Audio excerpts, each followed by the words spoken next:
Hi everyone, welcome to a new blog. তো আজকে আমি তোমাদের সাথে একটা ভিডিও শেয়ার করব, সেটা হচ্ছে রেসিপির। এই জিনিসটা আমি প্রথমবার খেয়েছিলাম একজন দিদির কাছে, আর আমার এত ভালো লেগেছে যে আমি দিদিকে জেদ করে বলেছিলাম আমাকে তুমি এই পিঠেটা এনে দিবে। এটা হচ্ছে চষি পিঠে, এটা অনেকে বাড়িতে বানায় আর আমি বাড়িতে বানাতে পারি না, তাই আমি কিনেই খাবো। তো আমি বাড়িতে এটা প্রথমবার বানাচ্ছি, তো জানি না কেমন টেস্টি হবে, বাট আমি বানাবো। অ্যান্ড আমার ওটা খেতে এত ভালো লেগেছে, দিদি আমাকে এনে দিয়েছে। এনে দেওয়ার পর বলেছে, এটা আমাকে রেসিপিটাও বলে দিয়েছে আমি কিভাবে রান্না করব। তো যেরকম আমি শুনেছি সেরকম করেই রান্না করব।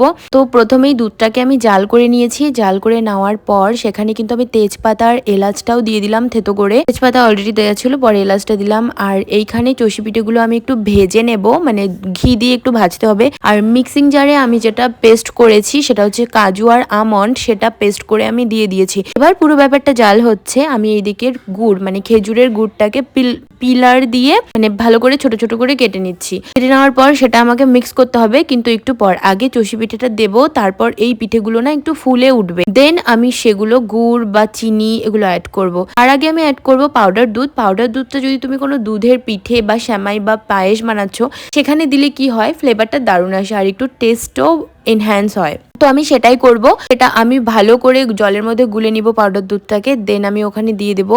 আর দেখো, তুমি যতই রান্না করো, যত কিছু করো, টেস্টি টেস্টি জিনিস বানাও না কেন, তোমাকে কিন্তু এত বাসন ধুতে হবে তার জন্য। তো আমিও এখানে একটা রেসিপি বানাচ্ছি, বাট আমার 1000টা বাসন বেরিয়ে গেছে। তো এবার সেই বাসনটাকেও আমাকে ক্লিন করতে হবে, কারণ রান্নার মাঝখানে এত বাসন ছড়িয়ে থাকলে আমার রান্নার মাঝখানে আমি সব কিছু গন্ডগোল করে দেবো, আর আমার রান্না একদমই ভালো হবে না। ওকে চলো এবার রান্নায় ফিরে আসি। এইবার আমি সমস্ত কিছু তো অ্যাড করেছি, ওগুলো সেদ্ধ হচ্ছিল। দেন আমি গুড়টাকে অ্যাড করে দিলাম, গুড়ের গুড়। তারপর একটু চিনি দিলাম, কারণ গুড়ের মিষ্টিটা তো খুব একটা মিষ্টি হয় না, আর যেহেতু দুধের পিঠে বানাচ্ছি এখানে যদি একটু বেশি মিষ্টি না হয় তাহলে কি আর ভালো লাগে বল। গুড় আর চিনি অ্যাড করার পর দেখেই মনে হচ্ছে এটা খুব টেস্টি হয়েছে। আমি তো এখনো খাইনি, কালকে খাবো, কারণ এটাকে ঠান্ডা হতে দেবো। এই পিঠেগুলো যত ঠান্ডা হয় তত টেস্টি হয়। তাহলে এবার কিন্তু আমার পিঠে হয়ে গেছে। তোমাদের কেমন লাগলো জানিও। বাই।